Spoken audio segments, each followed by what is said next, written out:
Every Monday to Friday, this is Peter Lewis's Money Talk. Money Talk. Good morning and a warm welcome to Money Talk for Monday the 8th of May. Shortly I'll have an update on the main business, finance and economic headlines as markets start to open around Asia.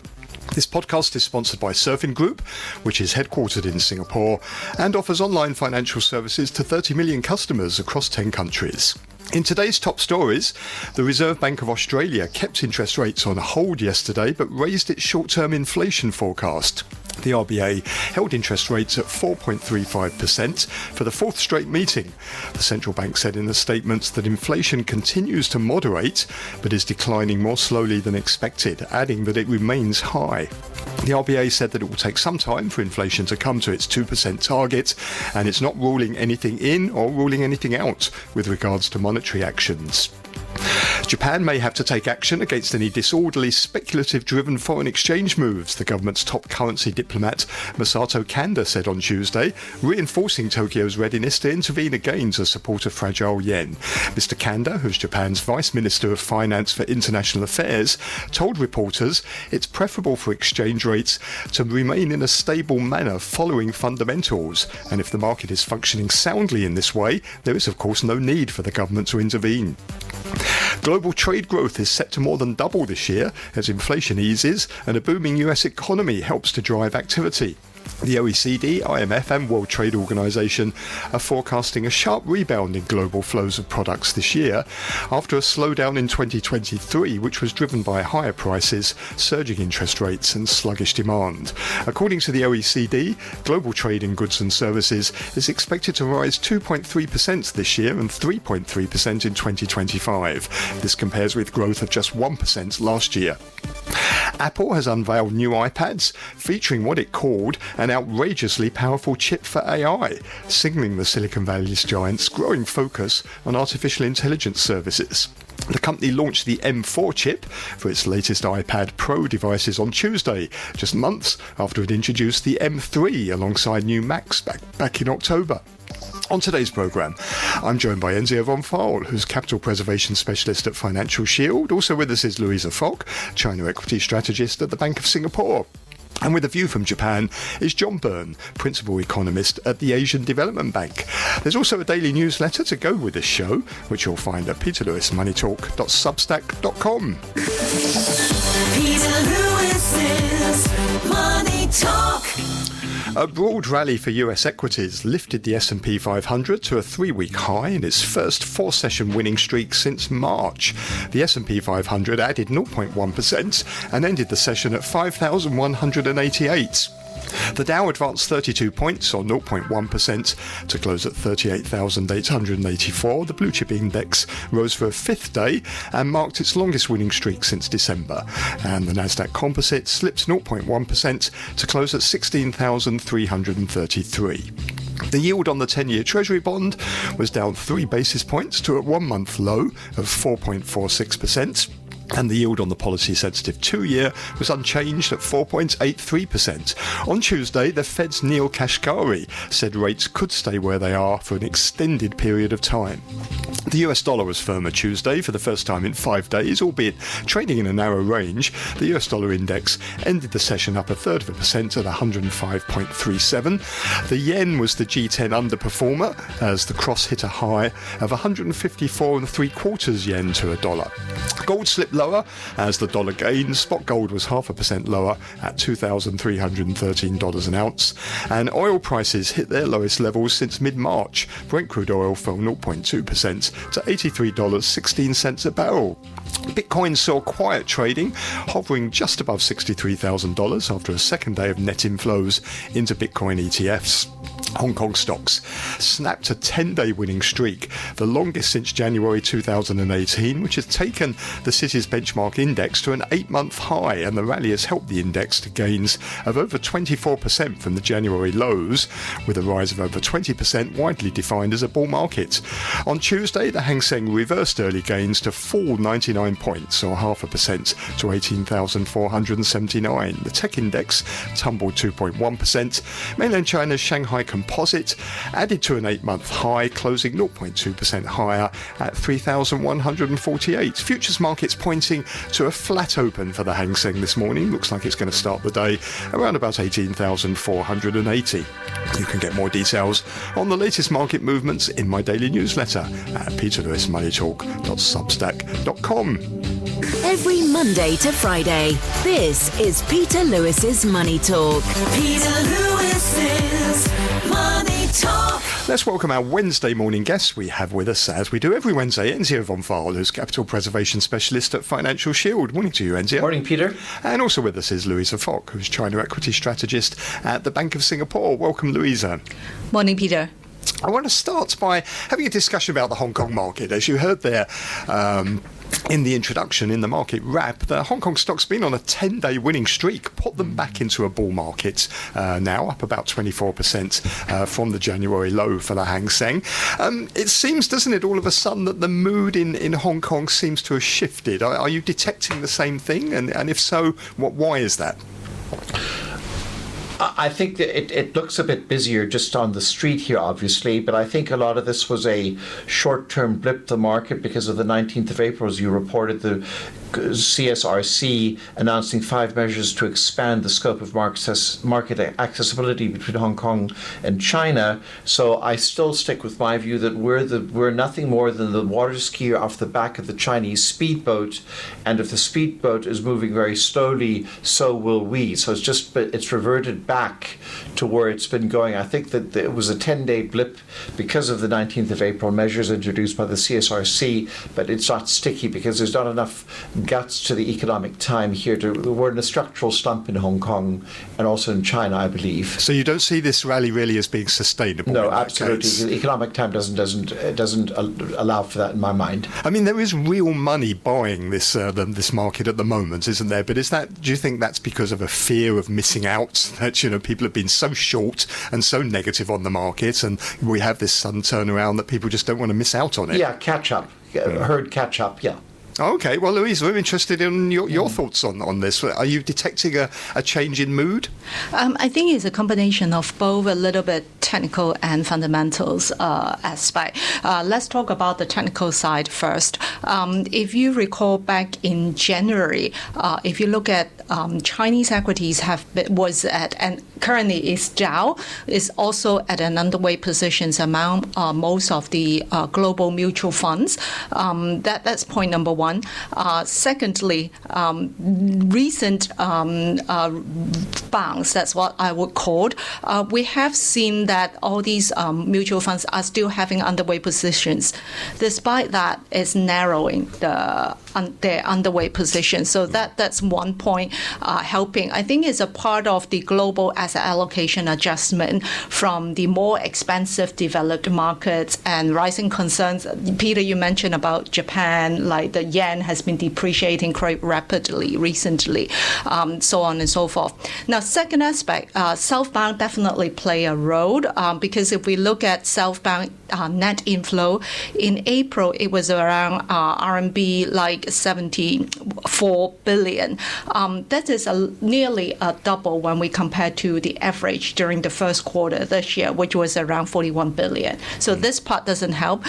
So funds flow to a certain extent helps a part. But secondly, when I look at the fundamental aspects, at the beginning of the year in January, consensus earnings expectations, I would say it was really optimistic. Back then, the market was looking at 14% corporate earnings growth this year, which I think is probably too optimistic. Our base case is and was a high single-digit number. So I was expecting a pretty intense earnings downward adjustment momentum during first quarter. And now let's take a look at that.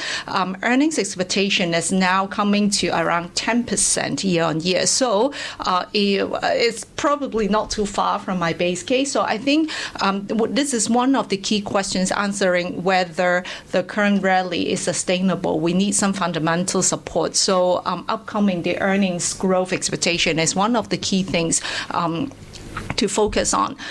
Thirdly, at the corporate levels, which is, I would say, pretty interesting, during the past 3 months, we have seen many companies starting or upping their shares buyback, which is, we've seen this pretty common in the U.S. equities market, but in Hong Kong equities market here, not that many corporates, even whether they have net cash position or not, they will do so. But for all these companies that they have announced share buyback program or upping the share buyback program, we have seen very positive share price actions to that. So I would say this is combination for both.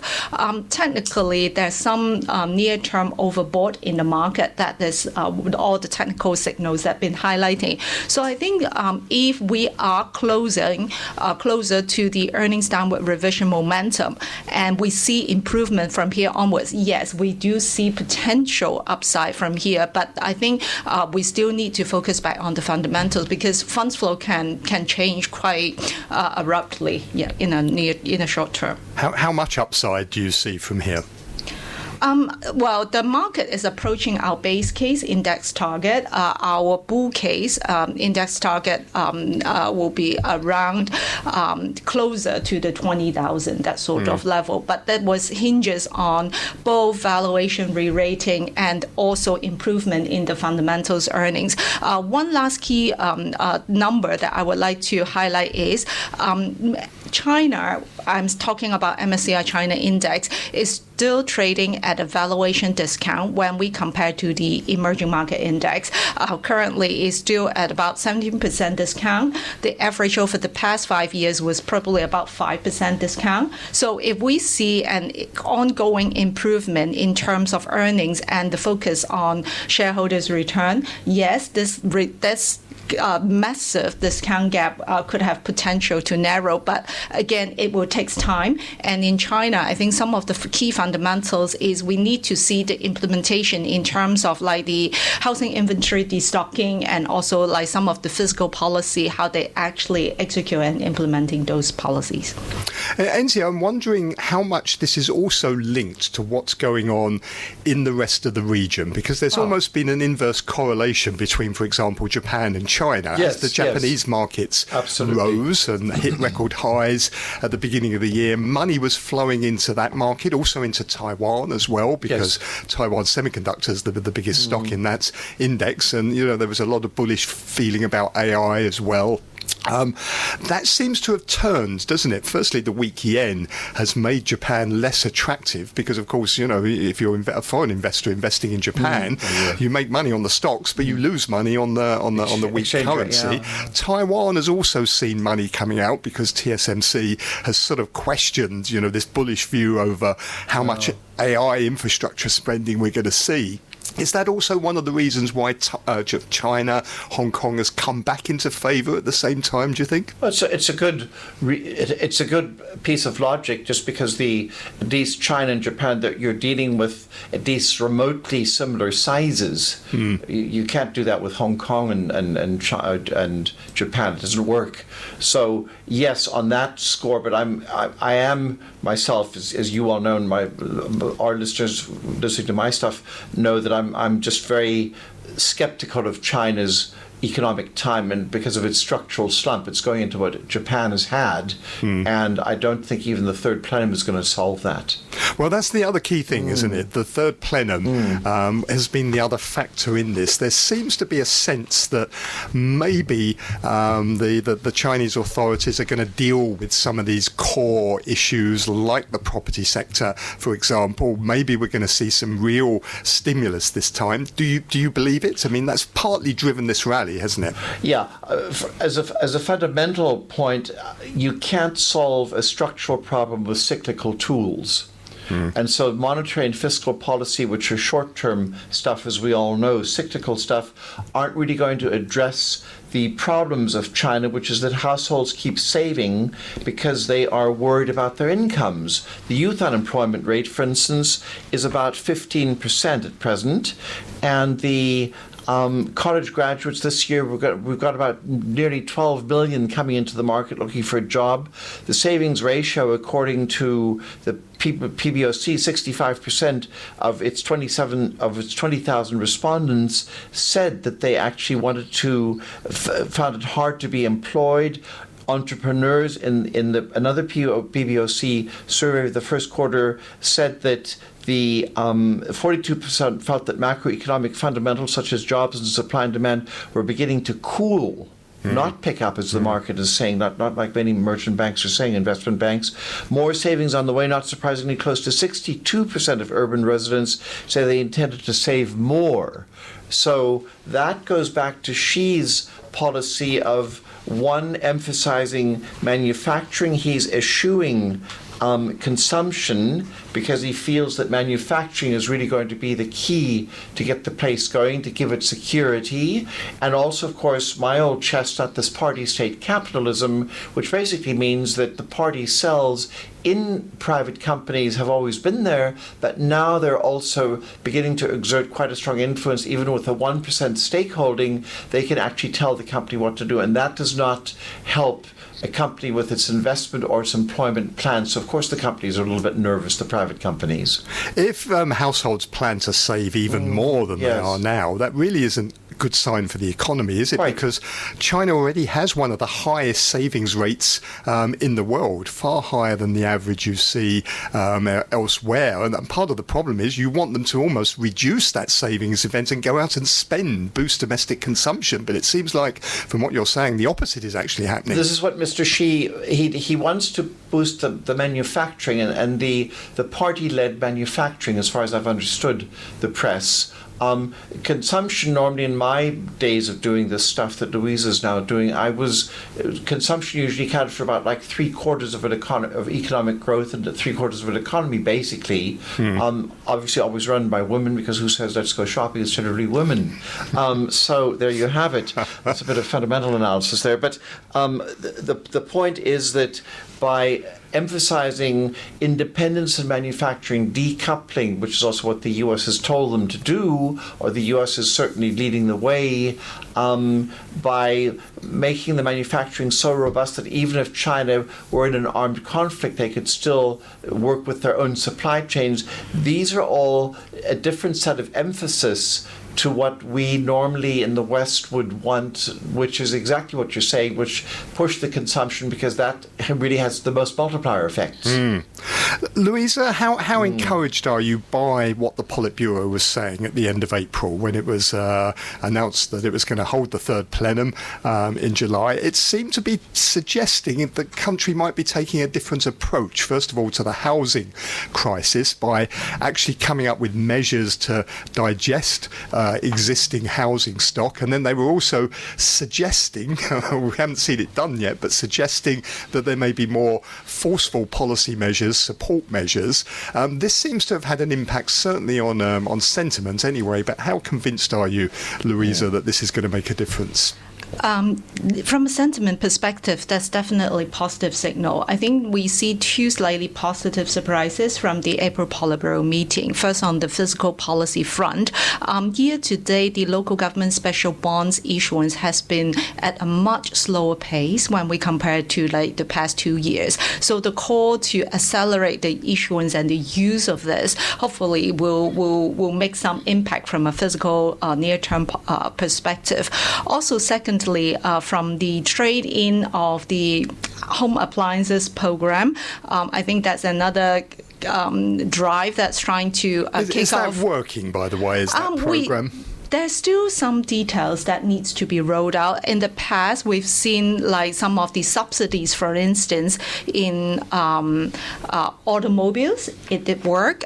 In some of the rural consumption, it did work as well. So this time we're waiting for the implementation details. I heard that one of the problems with it is that the price you get for your second-hand goods is just so low that it isn't even worth trading them in. And that's partly because there just isn't a good second-hand market for washing machines and all sorts of other things. So, people aren't getting very good trade-in deals. Are you seeing signs of that? I think it will work better if we take a look at the replacement cycle of some of the home appliances, like, for instance, aircon, refrigerator. Because of the COVID disruption, so some of the typical replacement cycle, like when they hit 10 years, when they hit 7 years, like general household tends to replace or upgrade it. It kind of get distorted. So we still have some tailwinds from that unused replacement demand. If this combined with some subsidies on this, it may be a little bit more powerful than expected, but implementation is the key. The second aspect is like what you've mentioned in the real estate market, is the focus on housing inventory destocking.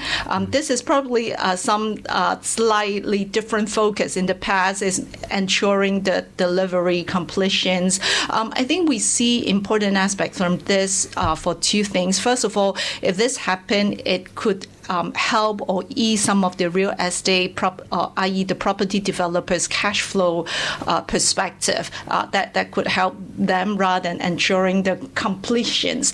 That's one goal. Secondly, if we are actually faster in terms of digesting these housing stock.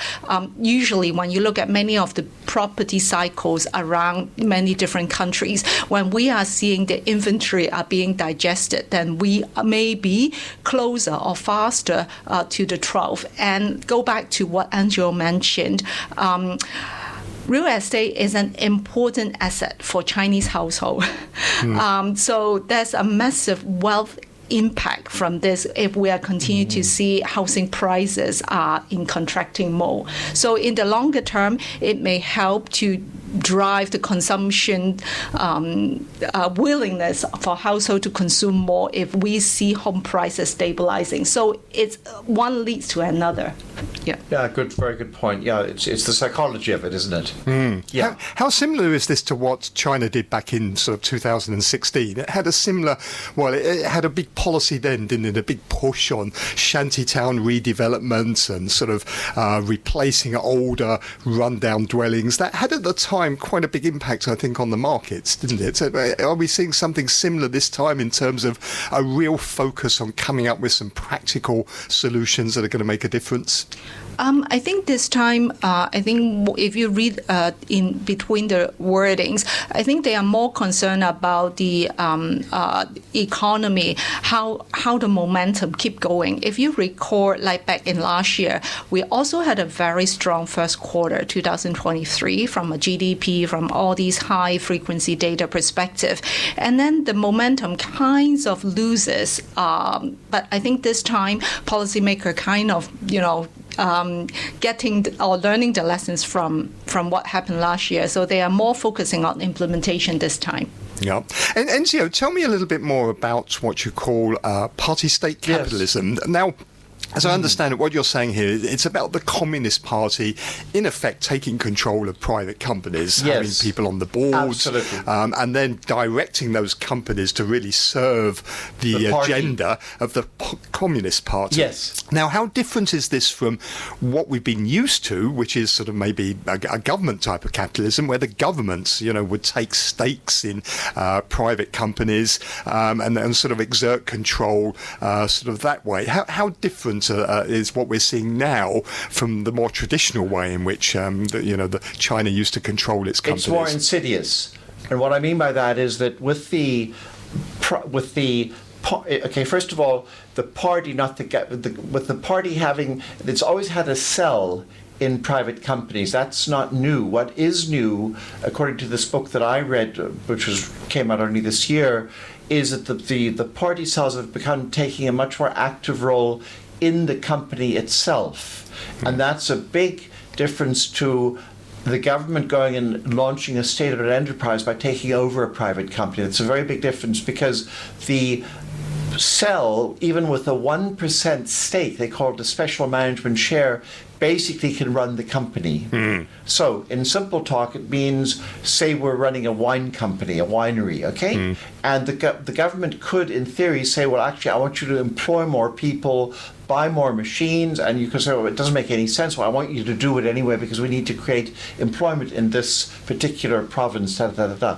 And so that's where the danger is, that these companies, I'm also being told this by owners, are felt very, very sort of constrained because they really have to read what a party is doing. And that's kind of like the Hong Kong government here saying, well, let's promote tourism. So let's have Mickey Mouse and Donald Duck and I don't know what.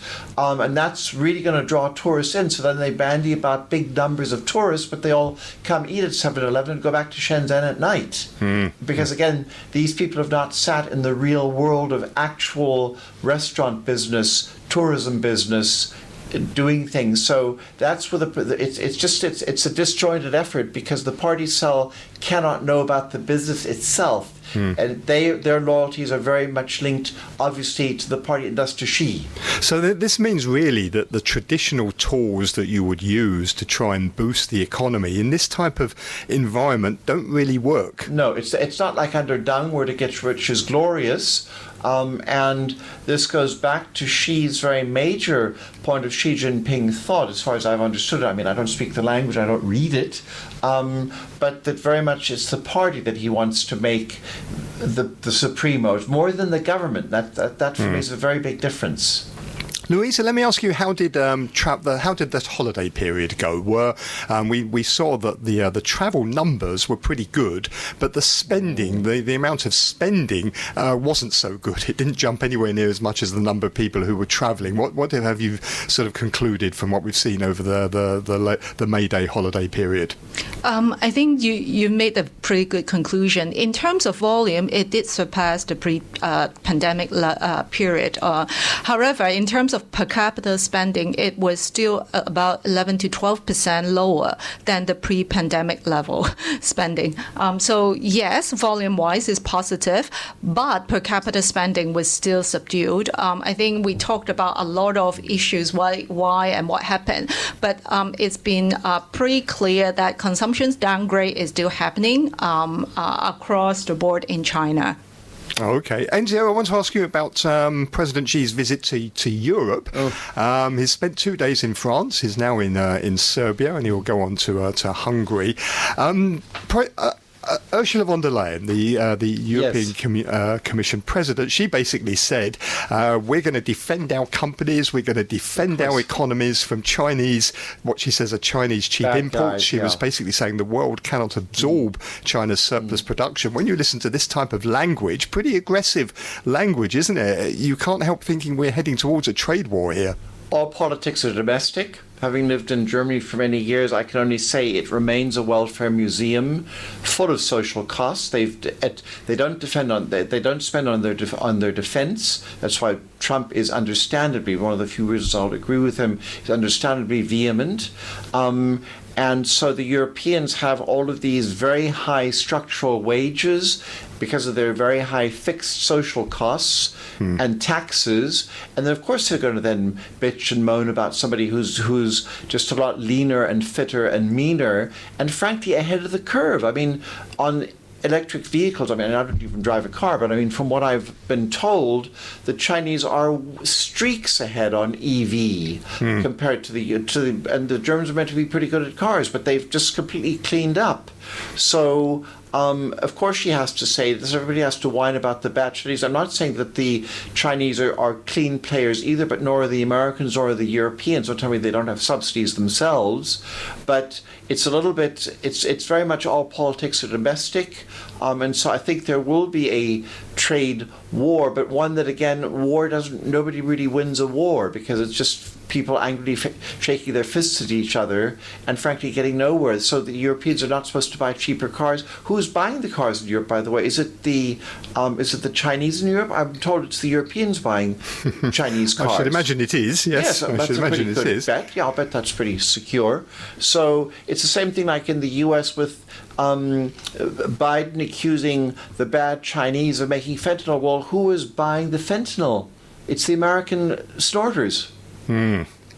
So, Louisa, is this something we need to watch out for in terms of the markets? Could this derail the rally that we've seen in the market so far if there were to be more sanctions? I mean, we're going to get the outcomes very soon now, aren't we, in maybe later, as soon as later this month, of the EU investigation into electric vehicles and what they claim are unfair subsidies. Is this something that could put a dampener on the rally? I think geopolitics tension has always been one of the potential risk factors that we've seen investing into Hong Kong Chinese equities, and it's been pretty well known that certain sectors are more vulnerable to this risk, and more specific to this EU, like you've named it, EV and the associated sectors, and also like some of the renewables, for instance, like solar subsegments. This has been under the spotlight for potential further, whether you call it in the middle of trade tensions, whether it will be subject to more tariffs or quotas. This is pretty well communicated. But put this aside, if we look at the domestic market, I just take EV as an example. Price war is still pretty much intense. Price competition was happening in 2023. We expect this to continue, and it is still the case. So I think this will be a really tough market or tough industry. First of all, is the price competition in China, mainland Chinese market, and secondly, potential export may subject to certain degree or different levels of, I would say, restrictions or tariffs in certain extents. We've sort of lived with this for a few years now, haven't we? It's not just been Biden, it was Trump before him that really, in effect, started all of this. So this has been in the background now for at least the last sort of 5 or 6 years, hasn't it, as a sort of cloud hanging over investment. How much do you think foreign investors are sort of looking past this? Are you seeing signs, Louisa, that foreign investors are getting back to a more normal weighting in the China market? I mean, we know hedge funds don't want to be short anymore, so they've certainly been some short covering, but are we seeing foreign investors starting to go long of the markets? Yes, I think, for instance, take a potential trade tariff as an example. It would be relatively easy to gauge the potential impact and the risk because it's calculable risk. And I think the market doesn't want to see is uncalculable risk. So anything that we can place a risk premium on that will be easier for investor to make an adjustment or make a stance whether the valuation will be attractive enough when taking all these like potential, whether it's a tariff, 30% high, 40% high, that sort of things. Yeah. Enzio, final word to you. I mean, President Xi's now going to visit Serbia and Hungary. I think he's going to probably get a warmer welcome maybe there than he got in France, because those two countries actually welcome Chinese investment, don't they? They want to buy Chinese EVs. They want to have investments in their railways. I mean, there's going to be that railway line opening soon from Belgrade to Budapest, partly funded, I think, isn't it, by Chinese investment? Well be, yes. So presumably, is this something where President Xi is deliberately looking for some areas in Europe where he can, have Chinese money and Chinese manufacturers welcome? Yeah, and he's being only logical. I mean, why not go to people who are friendly to your offering? I would also add, I'm just sort of imagining that the income levels of Hungary and Serbia are much lower than that of West Germany, and so these consumers there are going to be much happier buying the cheaper goods. Right, and they need the money obviously from China. I mean, to me, back armchair economist here, obvious at least that they want the money from China to upgrade their infrastructure. Yeah, so that makes that so they're more welcome, they're more open to this Chinese help. I mean, some analysts have said that there's a rather cheeky reason behind this visit to Serbia and Hungary, and that's partly to sort of try and divide the EU and split Europe from the US as well, and sort of divide allies. I'm not buying that because those two countries are frankly too small in the European context. To divide and rule works if you're doing major powers against each other in Europe. Those are really Germany, France, Britain, perhaps. Well, that's not whatever you want, whether it's part of Europe anymore. Ask Boris Johnson. But so I don't really see it. I don't think that's the divide and rule really is a sufficient scale here. Okay, well, thank you very much for your thoughts. That's Enzio von Pfeil, who is Capital Preservation Specialist at Financial Shield, and Louisa Fok, China Equity Strategist at the Bank of Singapore. Peter Lewis's Money Talk. I'm joined now by John Beirne, who is Principal Economist at the Asian Development Bank. Morning, John. Good morning, Peter. How are you? I'm very well, thank you. Now, Japan's top currency diplomat, Masato Kanda, said yesterday that Japan may have to take action against what he called disorderly, speculatively driven foreign exchange moves. He said it's preferable for exchange rates to remain in a stable manner following the fundamentals. And if the market is functioning soundly in this way, there's, of course, no need for the government to intervene. But he said whenever there are excessive fluctuations or disorderly movements due to speculation, the market isn't functioning and the government may have to take some action. He didn't actually say, of course, whether or not the government had already taken action. There was 2 suspected interventions, weren't there, last week? Do you think this is going to work? Is this going to stem the decline in the yen? Yeah, I think, this is a hot topic at the moment. I think last Monday, the yen reached the 160 level, and this has prompted suspected intervention. And this was followed by a second round of intervention in the middle of last week to, relieve some of the pressure on the yen.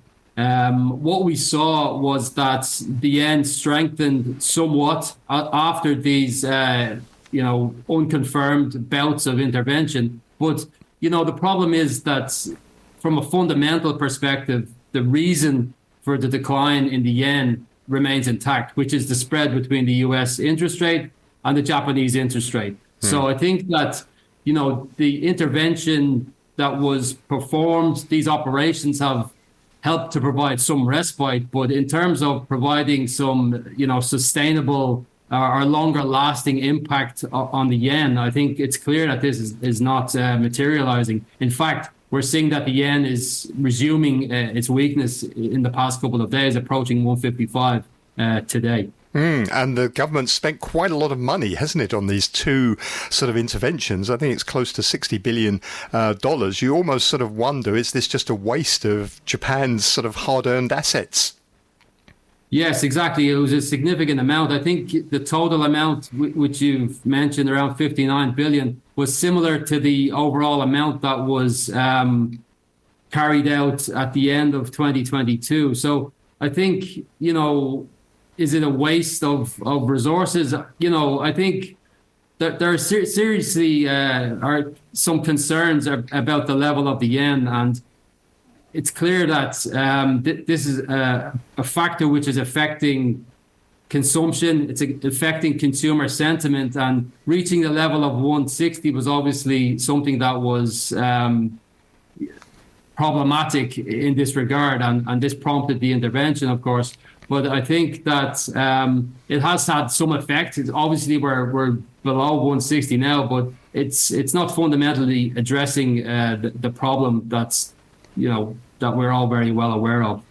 So is the government, is it the level of the yen that the government is concerned about, that 160 level? Once it breached that, it sort of spooked everyone? Or is it the speed with which the yen has been moving? Because Mr. Kando describes it as speculative. As you just said, it's not really that speculative. It's quite understandable, isn't it, why the yen is doing this? So what exactly is it trying to stop? Is it just trying to stop a more disorderly market, or just it doesn't want to see the yen weaker than 160?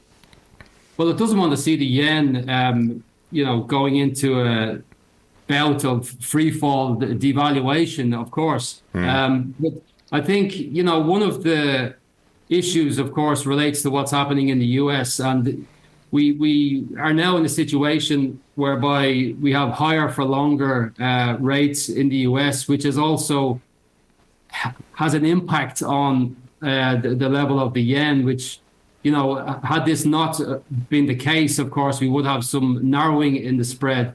Had inflation not been sticky in the US, and had inflation come down a bit more in the US, enabling some easing to take place. But this was not the case, of course. We have higher for longer rates, sticky inflation in the US, and this implies that there is additional pressure on the yen as a result of that. So I think that's probably why we saw this,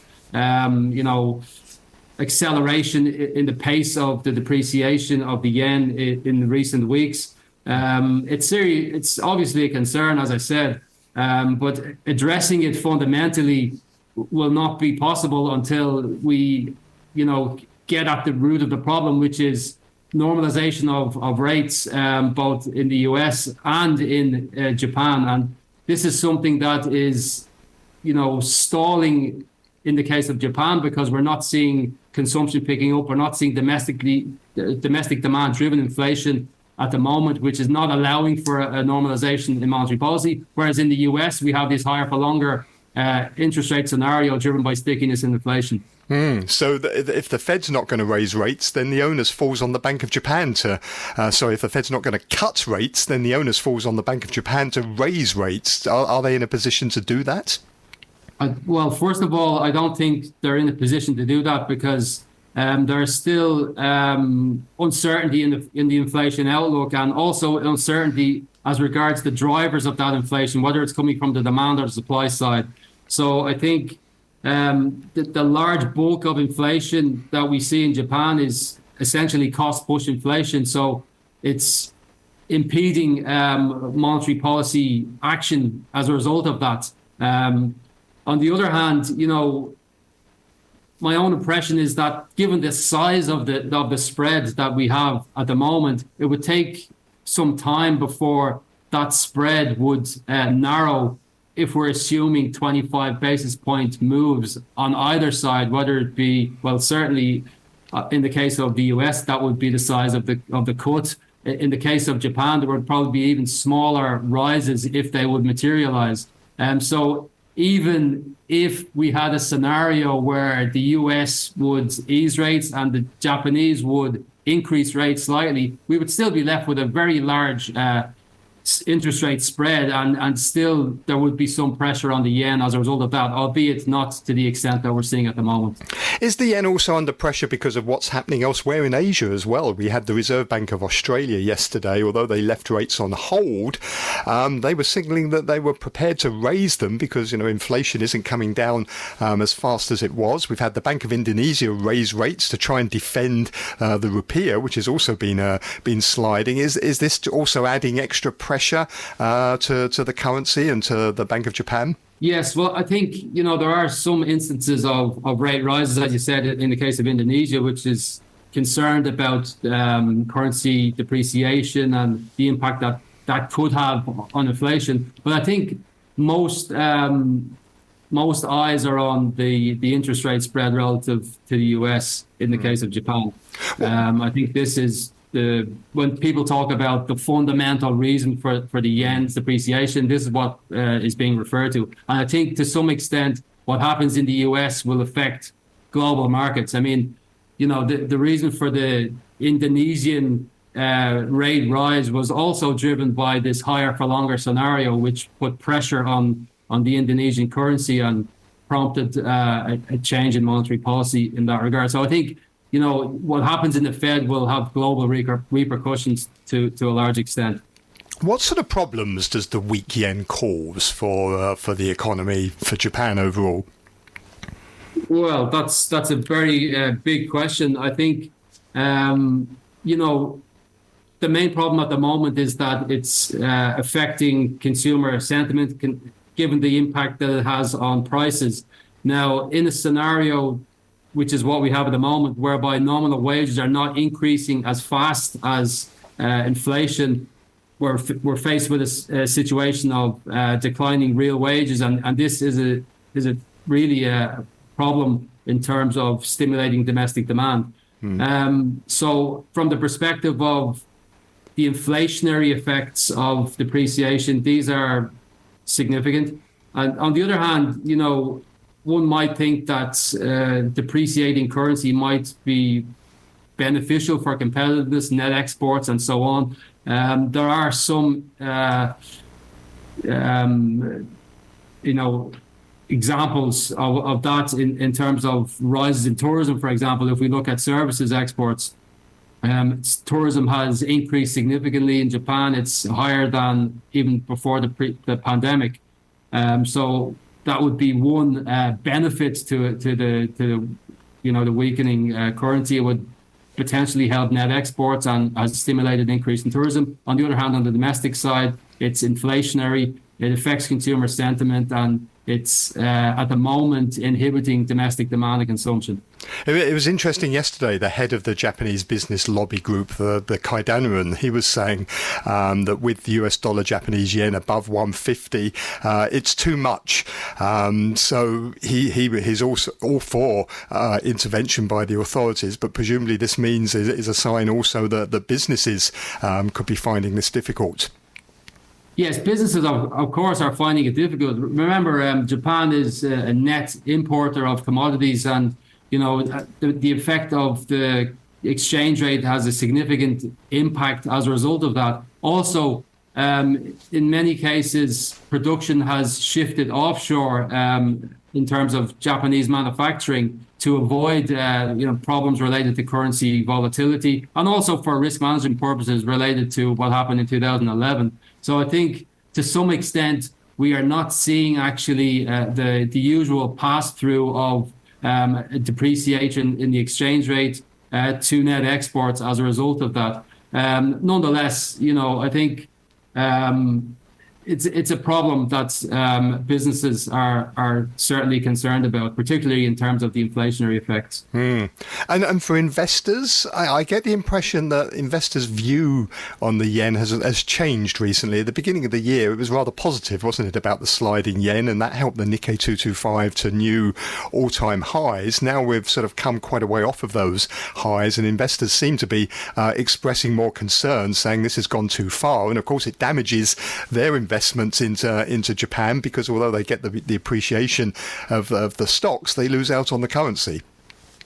That's right. Yeah, I think, if we look at the period since the start of the year, that the stock market has increased, but there has been some decline during April due to, I think, what happened in the US as well with the higher for longer scenario, mooted and in fact playing out. And this has had the global repercussions on stocks, not only in Japan, but elsewhere in Asia as well. I think, it's really a double-edged sword in that regard. As you rightly pointed out, it's cheap in terms of making investments in Japan. With coming in with foreign currency, you will get more yen for the value of that. However, there may be longer-term repercussions if sentiment would change on the investor side, and it could have some negative implications for stocks as a result of that. If certainly it would lead to some, negative repercussions for the economy, for example. And we're not seeing, as we made the point, the positive expected effects on net exports. For the reasons we discussed. And of course, the tourism sector is booming there, isn't it? Everyone seems to want to go to Japan at the moment. Yeah, the tourism sector is booming, and this is contributing to services inflation, certain services exports, and I think this is one of the you could call it a positive from the recent developments that we've seen in the yen. Yes, certainly tourists are coming in. They're getting a lot more value for their foreign currency in yen terms. John, always a pleasure to talk with you. Thank you very much indeed for joining the programme this morning. Thank you, Peter. That's John Beirne, who is Principal Economist at the Asian Development Bank. You're listening to Peter Lewis's Money Talk. Money Talk. Thank you for listening this morning. Just a reminder once again to take a look at my website, peterlewismoneytalk.substack.com, where you'll find my daily newsletter that has a lot more business and finance news to go with this show. I'll be back tomorrow. My guests are going to be Andrew Ferris, the CEO of Economist Advisory, and Mark Toe, Managing Director of Asset Management at the Wing Fung Financial Group. And discussing the latest developments in the oil markets is Vandana Hari, who is founder of Vanda Insights. Please catch me tomorrow. Money Talk